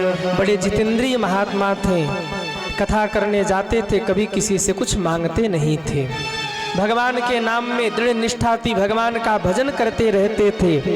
धीरे धीरे घर में गरीबी आती गई, इतनी गरीबी आ गई कि अन्न का एक भी दाना घर में नहीं था। पर धन्य थे सुदामा जी, जिन्होंने कभी भी भगवान से ये नहीं कहा कि प्रभु हमारे घर में इस चीज की कमी है।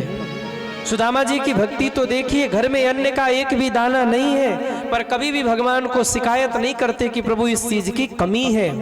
और भगवान भी क्या गजब की परीक्षा ले रहे। सुदामा जी ने मांगा नहीं तो भगवान ने दिया भी नहीं। एक टूटी सी झोपड़ी है, उसी में गुजारा चल रहा है। जल बरसे तो झोपड़ी में भीतर जल आता है, हवा चले तो हवा के लिए कोई रोक टोक नहीं है। भोजन मिल जाए ना तो सब भोजन कर लेते हैं, और जिस दिन अन्न न मिले, भोजन न मिले, उस दिन कहते हैं देवी आज तो एकादशी है, आज व्रत रहना है। सुशीला माँ समझ जाती एकादशी नहीं है, पर नहीं मिला तो कह रहे एकादशी है। इतने संतोषी ब्राह्मण हैं। धीरे धीरे कुछ समय बीता। एक दिन सुदामा जी कथा करने गए, शाम को लौट के आए तो कुछ मिला नहीं। छोटे छोटे बच्चे माँ से कहते माँ सुबह से कुछ खाया नहीं है, माँ बड़ी भूख लगी है, कुछ तो खिला दो, हम बिना खाए मर जाएंगे, सुबह से एक अन्न का एक भी दाना पेट में नहीं गया है। सुशीला माँ कहती है बेटा आज व्यवस्था नहीं हो पाई, आज बर संतोष कर लो, कल व्यवस्था हो जाएगी। बच्चों को थपकी दे करके सुला दिया। दूसरे दिन फिर सुदामा जी कथा करने गए, कुछ मिला नहीं, खाली हाथ लौटे।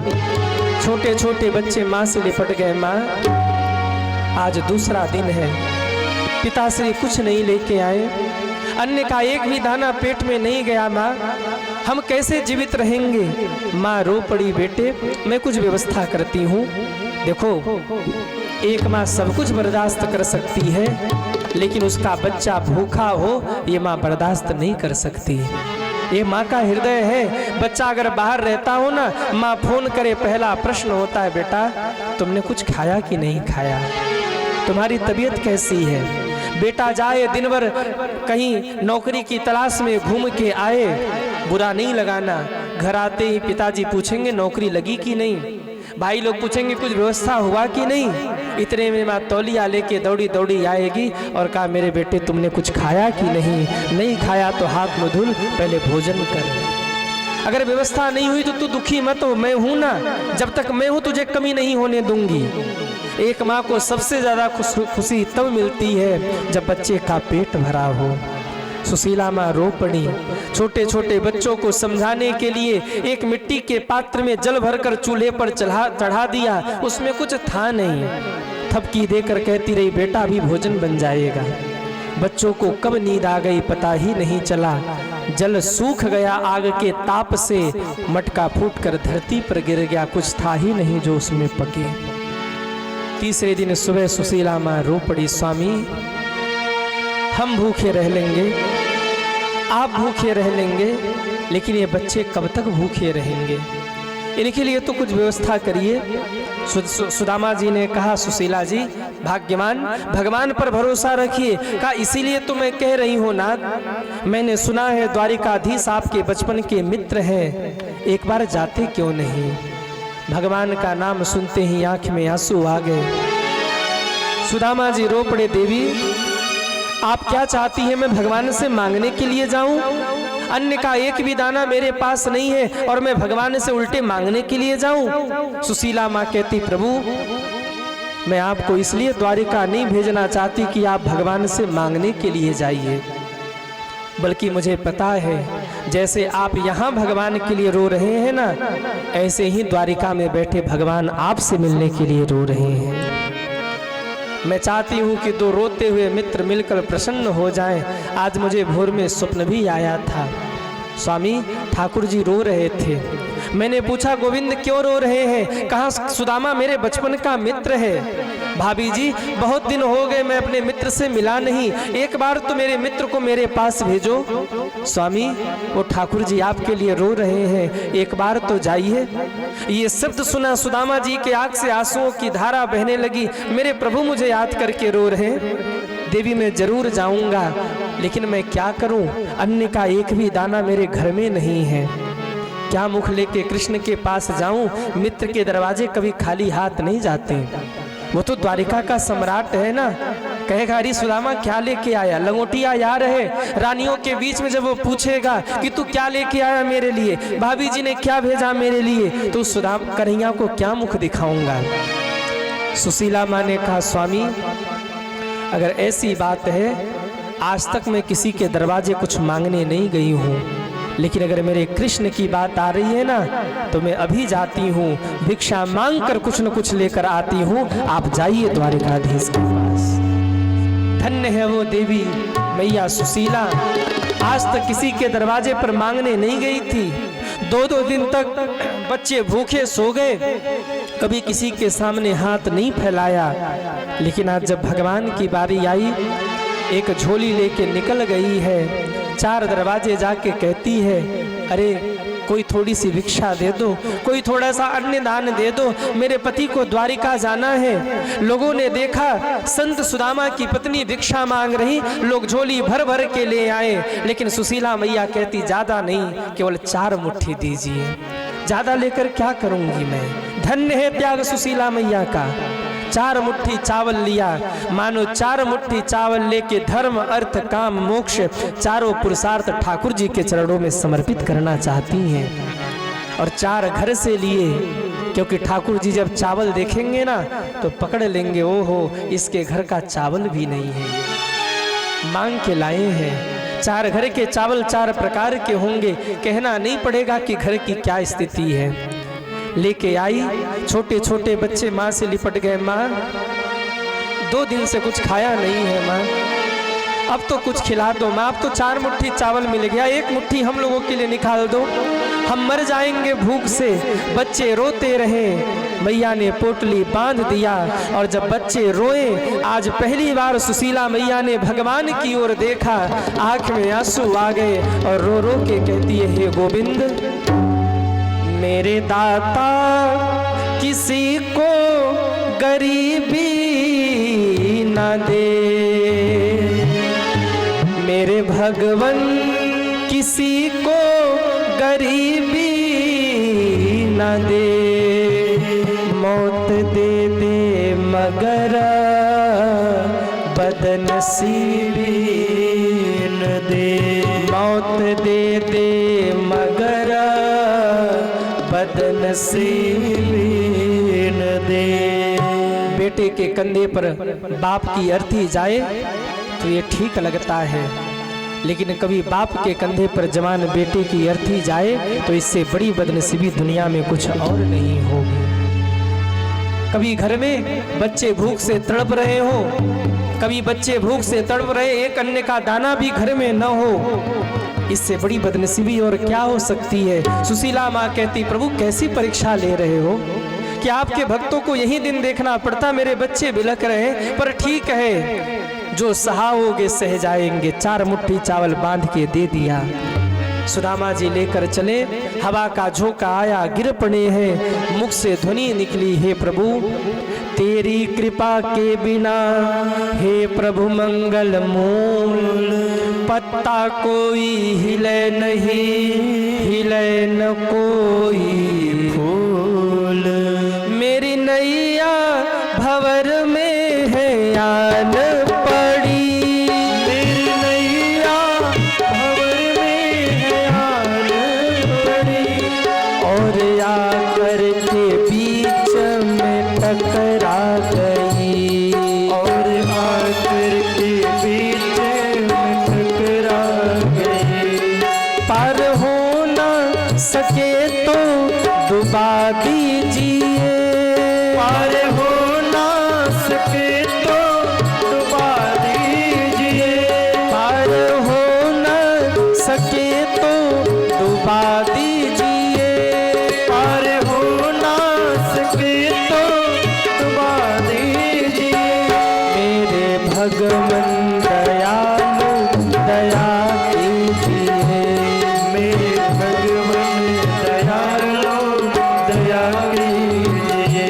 कृष्ण हे कृष्ण हे कृष्ण हे सभी पुकारिए कृष्ण हे कृष्ण हे कृष्ण हे कृष्ण हे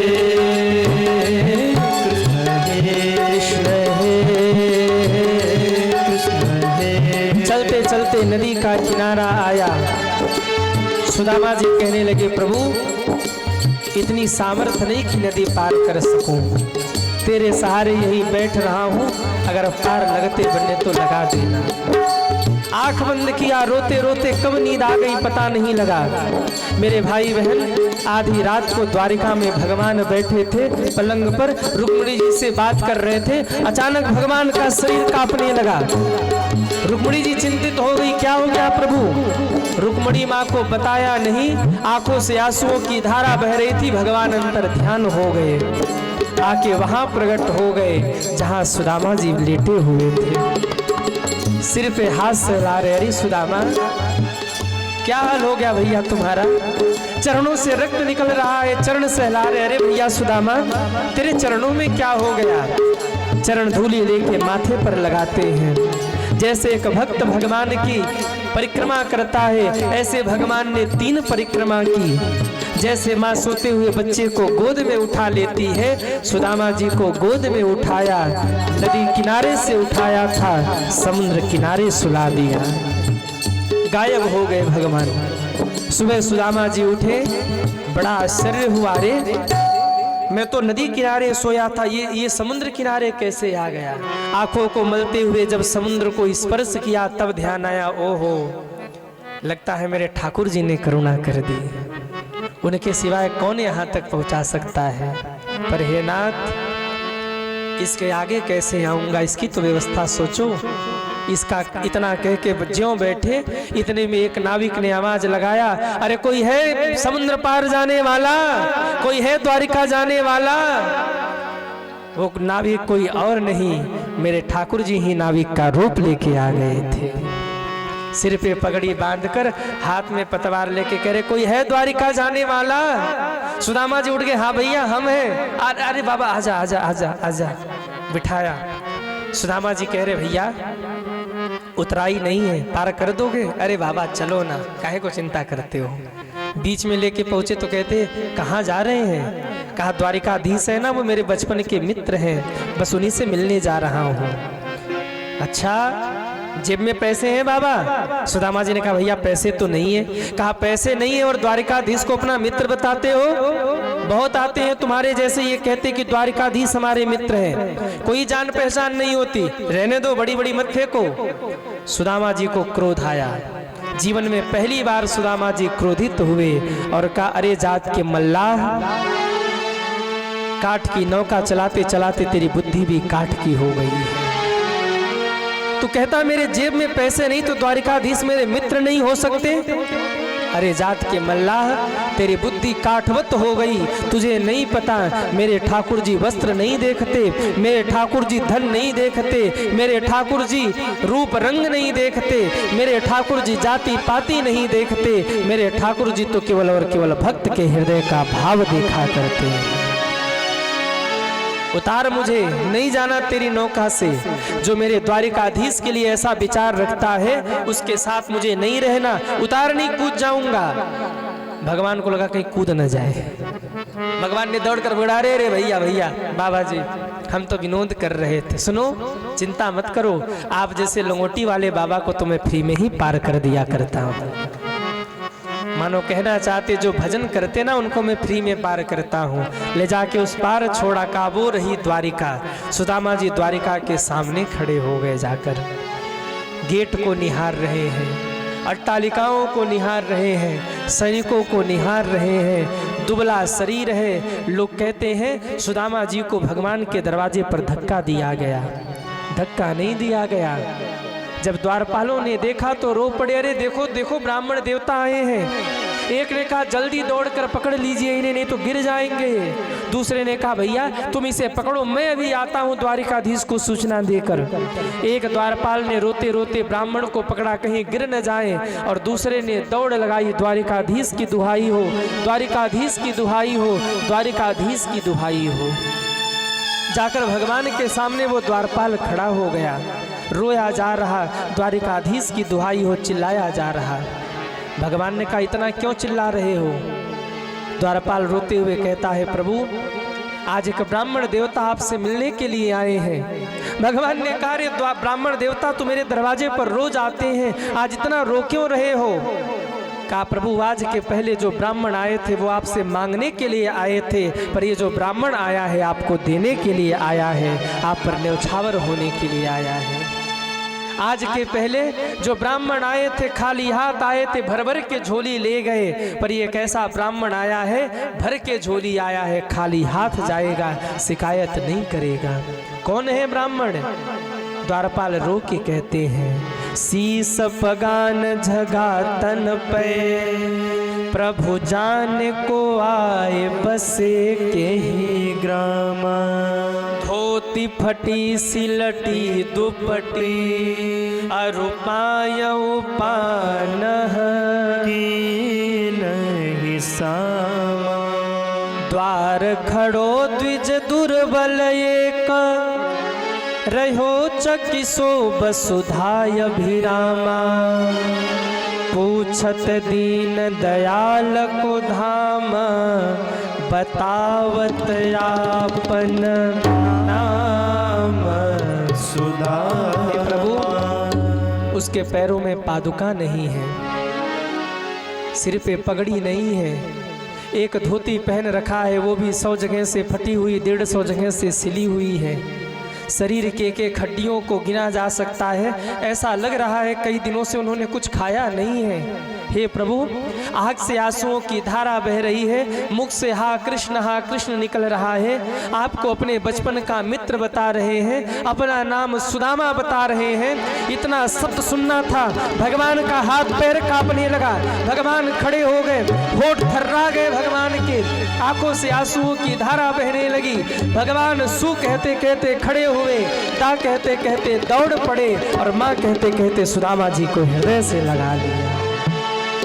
हाँ सुदामा, हाँ सुदामा, हाँ सुदामा, बाहों में जकड़ करके भगवान ने जोर जोर से रोना प्रारंभ किया। अरे सुदामा कहाँ रह गए भैया इतने दिन? तुम्हें तुम्हारे मित्र की याद नहीं आई? कब से मैं तड़प रहा था तुमको हृदय से लगाने के लिए, कहाँ रह गए थे? सुदामा जी चुप है, भगवान रो रहे। द्वारिकावासी आश्चर्य में डूब गए, ऐसा कौन आ गया जिसके लिए भगवान ने मुकुट गिरा दिया, पटका गिरा दिया, पादुका भी नहीं पहना। सब दर्शन कर रहे से दृश्य का आसन पर बिठाया है। चरणों में देखा तो कांटे गड़े थे। आवाज लगा रही जामोती, अरे सत्यभामा, अरे रुक्मणी, मेरे मित्र के पैरों में कांटा चुभे, जल्दी गर्म करके जल ले आओ, इनके चरण धोने हैं। रानियां दौड़ी हैं जल लेने के लिए, पात्र लेने के लिए। भगवान अपने हाथों से एक एक कांटों को निकाल रहे हैं। एक कांटा जरा भीतर तक चुभ गया था, निकल नहीं रहा था। भगवान ने पैर ऊपर किया, मुख लगाकर कांटे को दांत से ज्यों खींचा, सुदामा जी आह बोल पड़े। भगवान की आंखों से झरझर झरझर आंसुओं की धारा बहने लगी। इतना रोए हैं भगवान। देख सुदामा की दीन दशा, करुणा करके करुणानिधि रोए। पानी परात को हाथ छुयो नहीं, नैनन के जल सो पग धोए। आंखों के आंसुओं से ही सुदामा जी के चरण धो दिए। सुंदर वस्त्र स्नान करा के पहनवाया है। भोजन कराने बैठे, दोनों भोजन कर रहे हैं। रानियां भोजन परोस रही। भगवान ने पूछा क्यों सुदामा? अब भगवान ने सोचा थोड़ा इसको हंसा दे, कब से रोता हुआ आ रहा है। कारी वो सुदामा, कहाँ भैया शादी विवाह किया कि ऐसे ही घूम रहे? कहा नहीं नहीं, वैसे तो इच्छा नहीं थी लेकिन घर वालों ने जबरदस्ती कर दी। अच्छा, अपने लंगोटिया यार को भूल गया, अपने मित्र को ही बुलाना भूल गए? कहा भैया क्षमा करना, जल्दी जल्दी में बुला नहीं पाया। कहा अच्छा, इसकी नाराजगी रहेगी हमें कहने? सुदामा ने कहा भैया क्षमा कर दो, गलती से भूल गया, नहीं बुला पाया। भोजन किया, भोजन करने के बाद भगवान ने रानियों को कहा, ब्राह्मण देवता हैं, प्रणाम करके आशीर्वाद लो। अब रानियां आती हैं, मैं कृष्ण की पत्नी जामवती प्रणाम करती हूँ, मैं कृष्ण की पत्नी सत्यभामा प्रणाम करती हूँ, सौभाग्यवती भव। मैं कृष्ण की पत्नी सत्या प्रणाम करती हूँ, अखंड सौभाग्यवती भव। हे ब्राह्मण देवता, मैं कृष्ण की पत्नी जामवती प्रणाम करती हूँ, पुत्रवती भव। 10 रानी गई, 20 रानी गई, 25 रानी गई। पहले सुदामा जी ऐसे आशीर्वाद दे रहे थे, फिर हाथ ऐसे हो गया, फिर हाथ ऐसे हो गया, फिर ऐसे कन्हैया की ओर देख रहे। भगवान ने कहा क्या हो गया? कहा जो आती कहती कृष्ण की पत्नी मैं प्रणाम करती हूँ, लंबी लाइन लगी है, लाइन खड़े होने समाप्त होने का नाम ही नहीं ले रही। एक बात बताइए, तुम्हारी ही है, अगल बगल से भी आ गई है? ये जो लाइन में खड़ी है सब तुम्हारी ही पत्नी है कि अगल बगल से भी बुला लिया है? कहा भैया नहीं, सब मेरी ही है। कितनी है? भगवान ने कहा ज्यादा नहीं, 16,108 है। सुनते सुदामा जी बेहोश हो गए। 2 मिनट बाद होश आया, कहा क्यों री कन्हैया, हमने विवाह किया, बुलाया नहीं तो तुम हमें बुलाना देते हो, और तुमने 16,108 विवाह किया, एक में भी निमंत्रण नहीं भेजा। कन्हैया कहने लगे भैया क्या बताऊं, हमारी तो शादी ऐसी हुई, सुबह को कोई चर्चा नहीं, शाम को बहू घर में आ गई। भैया अब क्या बताएं, नहीं बुला पाए। सुदामा जी ने कहा इतनी रानियों को आशीर्वाद देते रहे ना तो हमें आशीर्वाद की आवश्यकता हो जाएगी, इसलिए एक काम करो, इन सब की ओर से तुम ही प्रणाम कर लो, हम तुम्हारा ही पीठ ठोक देते हैं, तुम थोड़ा थोड़ा आशीर्वाद सब रानियों में बांट देना। भगवान चरणों में बैठ गए, दंडवत प्रणाम किया है। सुदामा जी ने एक ही बार में पीठ ठोका और आशीर्वाद दे दिया। ये भक्ति की शक्ति है, भक्त ऊपर बैठा है और भगवान चरणों में बैठे हैं। सज्जनों, भगवान चरणों में बैठ के कहती है, अरे ओ सुदामा, एक बात तो तुमने बताया ही नहीं भैया। कहा कौन सी बात? मेरी भाभी जी का नाम क्या है? सुदामा जी ने कहा अच्छा, तो अभी को तुम्हें याद आया भाभी जी की? कहा नहीं भूल गया था, बताओ ना भाभी जी का नाम क्या है? कहा सुशीला। भगवान ने कहा वाह, नाम तो बहुत अच्छा है। एक बात बताइए, क्या भाभी हमें कभी याद करती हैं? सुदामा जी के आंख में आंसू आ गए।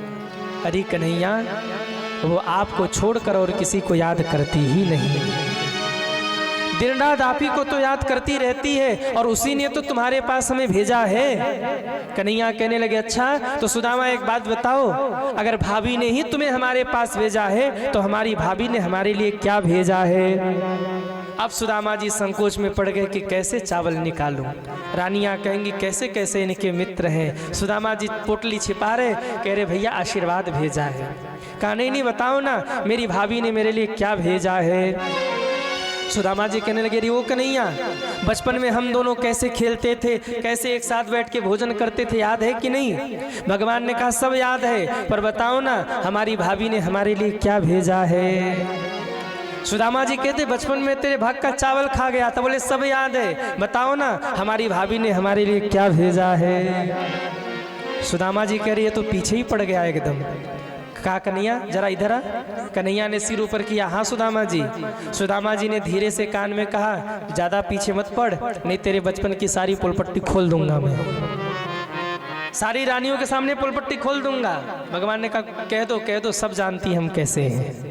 अरे बोले इसको तो असर ही नहीं हो रहा, पर बताओ ना हमारी भाभी ने हमारे लिए क्या भेजा है? अब सुदामा जी पोटली छिपा रहे, भैया देख न ले। भगवान ने कहा ओ सुदामा बगल में क्या छिपा रहे? सुदामा जी ने कहा भैया छूना मत, बहुत बड़ा फोड़ा हुआ है, छूना मत, बहुत बड़ा फोड़ा हुआ है। भगवान ने कहा दुनिया के सबसे बड़े डॉक्टर के सामने बैठे हो, फिर भी तुम्हारा फोड़ा रह जाए, आओ मैं इलाज करता हूँ। भगवान ने एक झपट्टा मारा है, और ज्यों भगवान का झपट्टा लगा पोटली फट गई, सारा चावल झरझर नीचे गिर गया। भगवान प्रसन्न हो गए, वाह सुदामा वाह, इतना सुंदर उपहार लेके आए हो, कहते कुछ नहीं लाए। एक मुट्ठी चावल उठाया, मुख में रखा, खाने लगे ठाकुर जी, आंख में आंसू आ गए। कहा वाह सुदामा वाह, तेरे इन चावलों में तो वो आनंद आ रहा जो कभी सबरी मैया के जूठे बेरों में मुझे आया था। बाहर से कहते हैं बड़ा आनंद आ रहा और भीतर ही भीतर कहते जा मैंने तेरे सारे दुखों को मिटा दिया। दूसरे मुट्ठी चावल को उठा के मुख में रखा, आंख में आंसू आ गए, कहते वाह कन सुदामा वाह, तेरे ने चावलों में वो आनंद आ रहा जो कभी विदुरानी काकी के केले के छिलके में आया था। और भीतर ही भीतर कहते जा मैंने तुम्हें अखंड साम्राज्य का मालिक बना दिया है। तीसरे मुट्ठी चावल को ज्यों खाने के लिए हाथ आगे बढ़ाया, रुक्मिणी जी ने हाथ पकड़ लिया, सब दान ही कर दोगे, हमें हमारे लिए भी तो कुछ रहने दो। भगवान ने चावल नीचे रखा, बटोर कर पोटली में बांधा और कहा एक एक दाने का भोग मुझे प्रतिदिन लगाना। अब तो सुदामा रुके हैं, भगवान ने अपने कपड़े दिए पहनने के लिए। एक दिन सुबह सुबह भगवान पहुंचे, रही हो सुदामा। सुदामा ने कहा हाँ भैया, भाभी की याद नहीं आती? सुदामा जी ने कहा आती है ना। कन्हैया ने कहा तो जाते क्यों नहीं हो? अरे सुदामा जी ने मन ही मन कहा बड़ा बदतमीज आदमी है, घर में आई हुई अतिथि को कोई ऐसा कहता है कि जाते नहीं हो। सुदामा जी ने फटाफट कपड़े समेटे, बोले हाँ भैया मैं तो बस जाने ही वाला था, कहने ही वाला था कि मैं जाने वाला हूँ, मुझे विदा करो। कन्हैया ने कहा जाइए। सुदामा जी 2 कदम आगे बढ़े, बोले जाऊं? कहा जाइए। फिर 2 कदम आगे बढ़े, बोले जाऊं? कन्हैया ने कहा जाइए। सुदामा जी मन ही मन कह रहे खिलाने पिलाने में तो नंबर 1 का है, खूब बढ़िया बढ़िया खिलाता है, पर हाँ देन लेन में थोड़ा कमजोर है।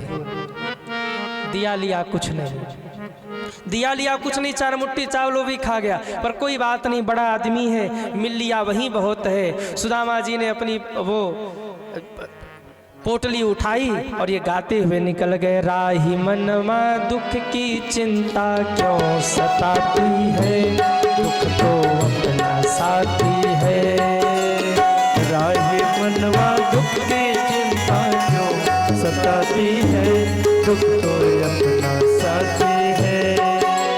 राही मनवा दुख की चिंता क्यों सताती है, दुख तो अपना साथी है। राही मनवा दुख की चिंता क्यों सताती है, दुख तो अपना साथी है।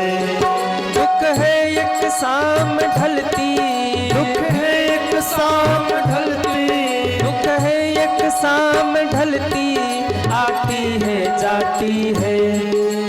राही मनवा दुख की चिंता क्यों सताती है, दुख तो अपना साथी है। दुख तो अपना साथी है, दुख तो अपना साथी है। बोले वृंदावन बिहारी लाल की जय हो। कुछ सूचना हम लोग सुन लें, इसके बाद आगे चलेंगे। बहुत ही सुंदर परम मंगलमयी कथा आप सभी श्रवण कर रहे थे। प्रतिदिन की भांति दूर दराज से चल करके श्रद्धालु श्रोता भक्तजन उपस्थित हुए हैं, जिनके नाम लिए जाएं आकर के व्यासपीठ से महाराज जी से आशीर्वाद प्राप्त करेंगे। श्री राम जी कसौधन सुल्तानपुर, श्री उमा शंकर कसौधन जी आप आकर के व्यासपीठ से महाराज जी से आशीर्वाद प्राप्त करेंगे। श्री सुरेंद्र कुमार कसौधन जी आप नेता हैं, आप भी आकर के व्यासपीठ से आशीर्वाद प्राप्त करेंगे। श्री महेश कुमार कसौधन जी सुल्तानपुर आप भी आकर के व्यासपीठ से महाराज जी से आशीर्वाद प्राप्त करेंगे।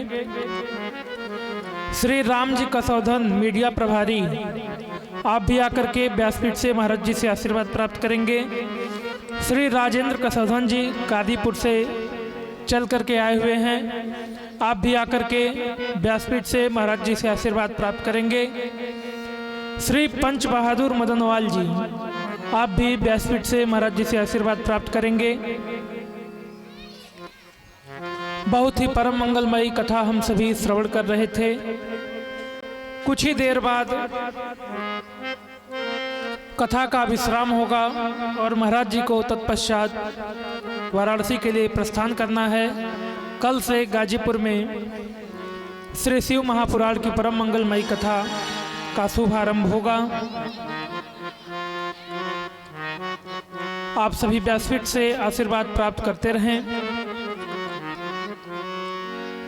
जोरदार तालियों से सभी अतिथि का सम्मान आप सभी एक बार करें।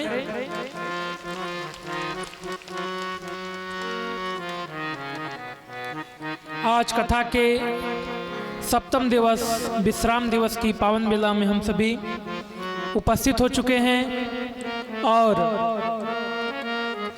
जिनके नाम बोले गए हैं आप यथाशीघ्र आकर के व्यासपीठ से आशीर्वाद प्राप्त कर लें।